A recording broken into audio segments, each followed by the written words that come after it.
Just cut. Follow them. Just look at me. Follow them like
gbogbo ẹ̀sìn ní bẹ́lẹ̀ kóòtù òjìire òun láti bẹ̀rẹ̀ ètò yìí lónìí.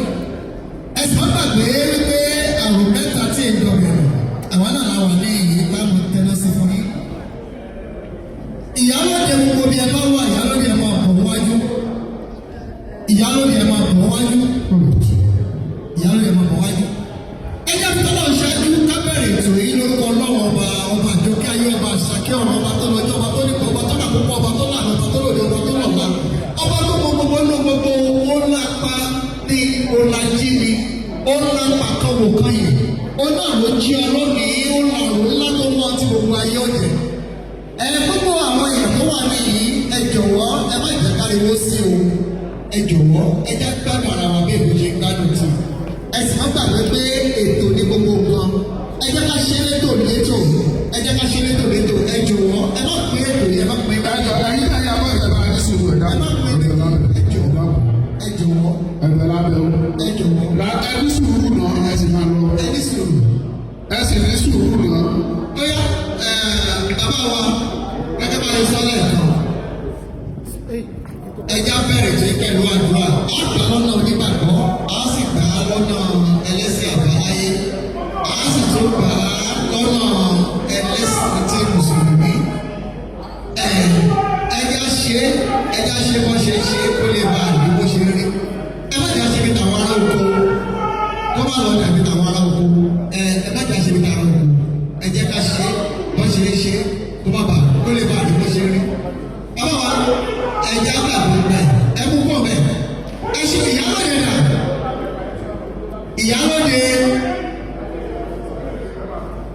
ẹ bá kú ìyálóde wọn lè máa bọ̀ wájú. ẹ jókòó bàbá ẹ jókòó bàbá. bàbá wa pásítọ̀ Solomon Ọlárẹ̀wájú àwọn ní akọ̀wé ẹgbẹ́ ẹ bàbá wa ẹ jọ ẹ bá bọ̀ wájú. tọ́wọ́ ti gbàgbọ́ àtàwọn káyọ̀ ló bá pe ẹjọ́ ìdílé sẹ́yìn àwọn ẹ̀jẹ̀ fún àdúrà bẹ̀rẹ̀ kílẹ̀ bí wọ́n bá ṣe. ẹ jẹ́ ká lè dé fún àdúrà.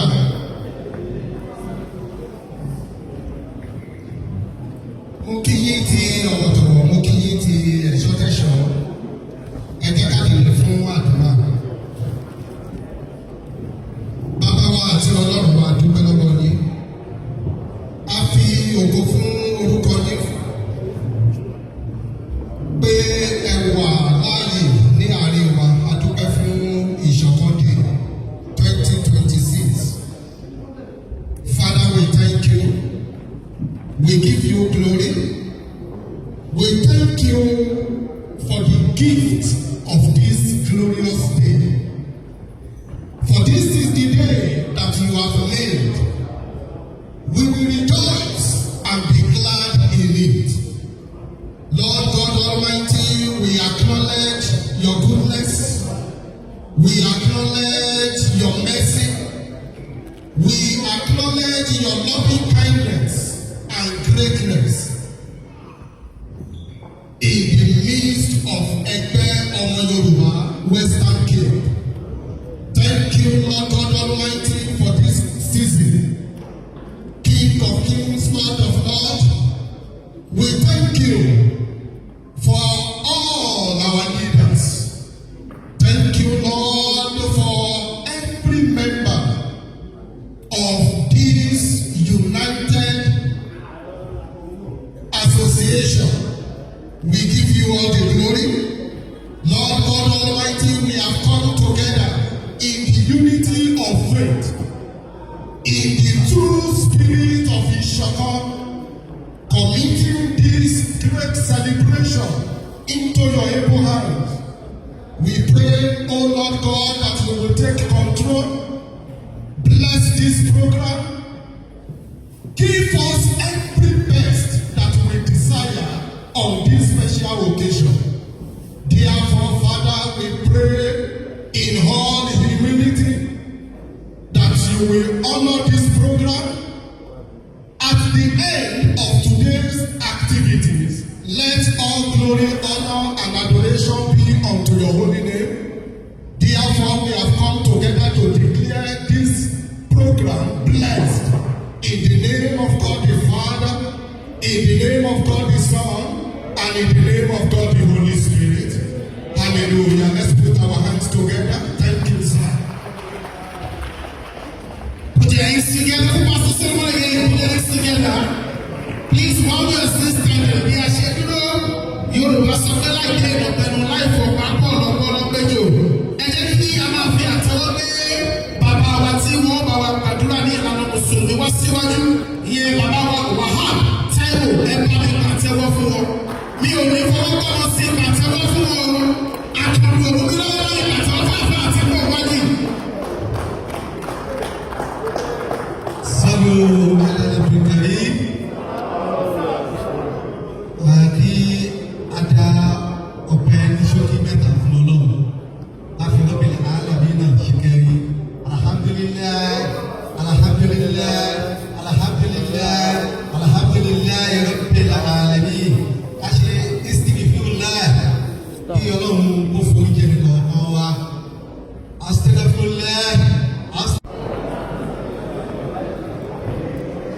Whenever we have an agreement that there will not be noise in this house,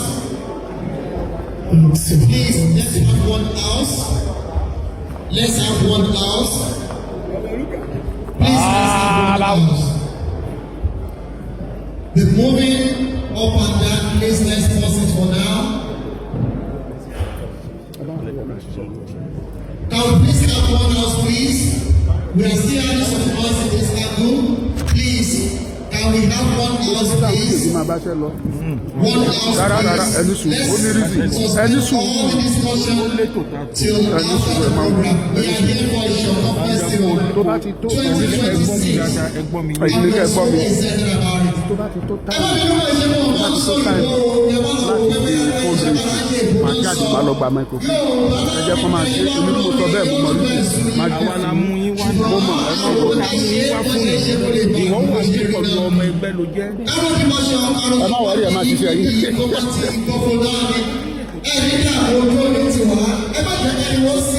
That is the great aṣíwájú ẹgbẹ́ ọmọ Yorùbá ní West Country. Wọ́n ní wọ́n wà níbí pẹ̀lú wa lọ́wọ́lọ́wọ́. Lọ́tún ló sì nínú mi ń dùn. Ẹ wo àwọn èèyàn yìí, àwọn èèyàn àmúyàtọ̀, àwọn èèyàn tó ń tọrọ èèyàn, àwọn ní bẹ́ẹ̀ni lè lónìí. Ojú òsì ní ti gbogbo yìí, àwọn tó kọ̀ wọ́n láti Johannesburg. Nítorí ìṣọ̀kan iná ni, gbogbo yóò tó ní tí ilé tẹ fílẹ̀ ibi òní bá, èyí náà tẹ̀ wọ́n ní ibi òní bá. Nígbà yìí, a fẹ́ máa fi àwọn èèyàn wa. A fẹ́ máa ṣe ìfihàn àwọn èèyàn pàtàkì ẹ máa bá tẹ̀lé lọ mọ̀ ń bọ̀ máa gbọ́ yìí. Ẹmu dání ẹ máa dùn. Ẹ máa dùn iṣẹ́ ẹmu dání ẹmu lẹ̀ rárá. Bébè mi mo ní kó mú ìdání máa jọ yìí. Ẹ máa bẹ ọkùnrin yìí, ọkùnrin má dé tó lè jáde pé bẹ́ẹ̀ kọ́kọ́ fọ́ kó wá ṣe ni. Ẹ jọ̀wọ́, ẹ jẹ́ ká kọ́ra wa lé ẹ jọ̀wọ́. Ẹ̀sìn ọmọ Yorùbá ni wá, a sì ní ètò àti àṣà bá ṣe ń ṣe nǹkan. Ìdáàbò lè ṣe ìlú gẹ́gẹ́ bá bàbá wa ṣe wí. Ẹ jẹ́ àṣẹ bó ṣe ń ṣe kó lè bá àrí bó ti ń rí. Tá a bá ti ṣe bẹ́ẹ̀ yóò dàbí tara oko. Bàbá onílù yìí tá a súnmọ́ Àyàngalú. Tá a bá ń ṣe ayẹyẹ nílẹ̀ Yorùbá tí ò bá sí ìlú kò tí ì dé. Iṣẹ́ Àyàngalú láwùjọ ó jẹ́ iṣẹ́ pàtàkì. Àyàngalú bá ń gbé olóyè Sunday Igboho bá ń gbé wọn padà lọ Igboho kó bá fi ọmọlúàbí kó bá fi wọ̀ wọ́n. Tá a bá lá ṣètò yìí a ti torí olóyè Sunday Igboho ṣètò yìí ó tó bẹ̀rẹ̀ ojú bẹ́ẹ̀ lọ torí iṣẹ́ takuntakun olóyè Sunday Igboho ṣe lẹ̀ Yorùbá. Gbogbo ọmọ kóòtù òjìire náà bá ti wà nínú oko ẹrú báyìí tí àwọn ọmọ àtọ̀rìnwá náà bá ti sọ wájú. Ṣùgbọ́n ẹnìkan ṣoṣo ló dìde tó ní kò ní rí bẹ́ẹ̀ o. Lá ilẹ̀ Yorùbá yìí alálòrán lómìnira ara wa. Àyàngalú gbogbo tó bá wà ní àfikún Sunday Igboho.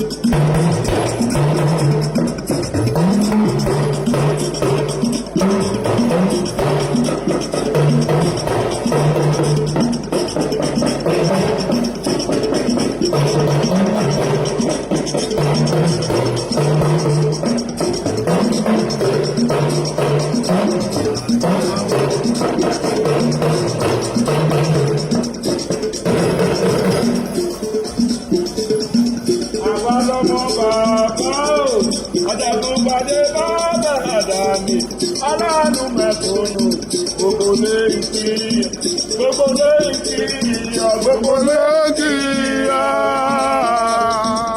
Iná tí wọ́n dá kìí ṣe fún ẹ rárá. Wọ́n bẹ̀rẹ̀ mọ́gbó wọn kì í lọ́yọ́ kò ní bá.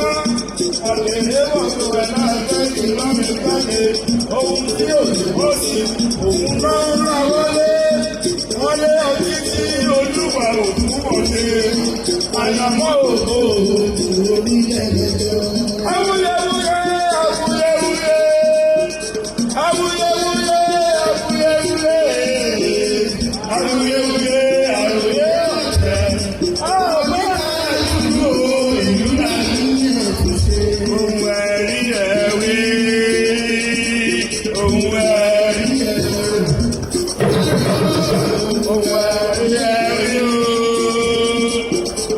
ẹ̀rí ẹ̀rù. Láti ṣe òun ẹ̀dẹ́ tó ṣe. Fọ́mọ̀ bá jọ bàbá ẹ̀rí ìyá ló jẹ́. Fọ́mọ̀ bá jọ bàbá ẹ̀rí ìyá ló jẹ́. Fọ́mọ̀ bá jọ bàbá ẹ̀rí ìyá ló jẹ́. Fọ́mọ̀ bá jọ bàbá. Sunday ìwàjọ bàbá. Sunday ìwàjọ bàbá. Ojúbojú tọ̀yà ẹ̀.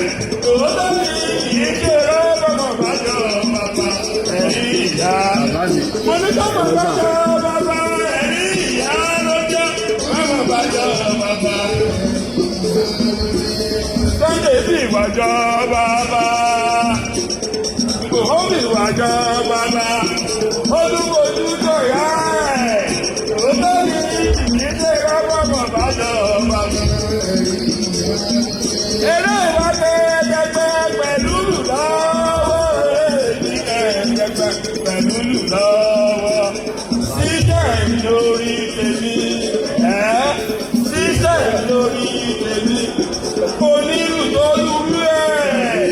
Òun lálẹ́ mọ̀lẹ́lẹ́ ìwà kẹ́kẹ́kẹ́ pẹ̀lú lọ́wọ́.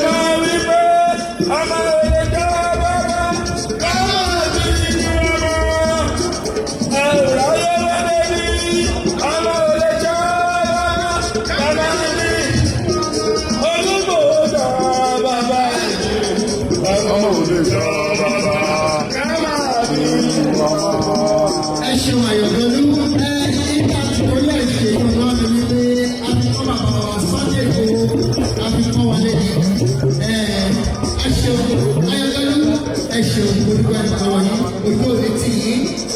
Nígbà yìí mo fẹ́ lórí àṣìṣe ẹ bá ń pàkìlì Ayọ̀dọ́lú ẹ bá ń bá gbó lẹ́nu kiri tí ń pè ẹ bá ń pàkìlì. Ó ti wà ókè bẹ́yẹn. Ẹ bá ń pàkìlì ẹ ṣeun. Nígbà yìí mo fẹ́ fi àsìkò yìí kí bàbá wa tí wọ́n di aṣíwájú gbogbo ẹgbẹ́ ọmọ Yorùbá ní Western Cape. Bàbá wa mo kì í mo nà yín lọ́gbẹ̀ẹ́ lọ. Bàbá sọ̀rọ̀ nípa àwọn olórí tọ́lọ̀ ń gbà fún tó sì jẹ́ pé ọ̀rọ̀ ló mú ráyà wọn. Bàbá wa Julius Marshal wọ́n jẹ́ kàrà wọn. Ojú òní tì yín ìbàjẹ́ òní bá yín bàbá kò dúpẹ́ pẹ̀lú ọmọ yín bàbá wa Julius. Ẹ káàbọ̀ sórí ètò yìí ìfihàn àṣìṣe nígbà tó bá yá á máa pe àwọn èèyàn sí orí ajá pàtàkì tá a pèsè fún wọn á máa pa àwọn ètò yẹn. Ṣùgbọ́n lọ́wọ́ yìí bàtà ń ṣe lọ́wọ́ yìí ó jẹ́ ìfihàn ní à ń ṣe.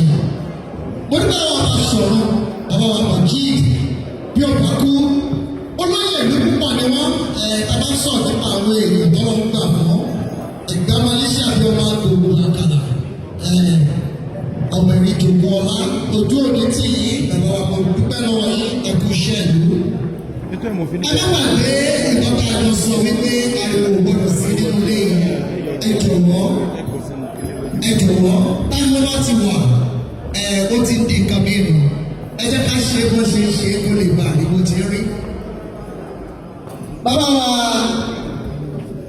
Òpómúléró bàbá wa Yusuf ẹgbà méjì wọ́n ní kì í jẹra wọ́n yàn ẹgbà àwọn náà ẹgbà Malaysia bí ọmọ àgbègbè àkàlà obìnrin jòkó ọ̀la bàbá Yusuf mo kì í mo nà yín lọ́gbọ̀n ẹ̀mí. Bàbá wa tó wá ní alága àwọn ní alága gbogbo ọmọ Yorùbá bàbá wa àṣepẹ̀rí bàbá wa mo kì í iyì òní tán ara yín iyì òní tán lé iyì òní kúrò lọ́dẹ̀ yín mo kì í bàbá wa ẹ ṣeun ojú òní tì yín mo kí bàbá wa bàbá Máyégún mo kí Máyégún ojú wa Máyégún gbogbo ọmọ Yorùbá ní Western Cape mo kì í mo nà wọ́n lọ́pọ̀ ẹnu mo tún dé bá bàbá.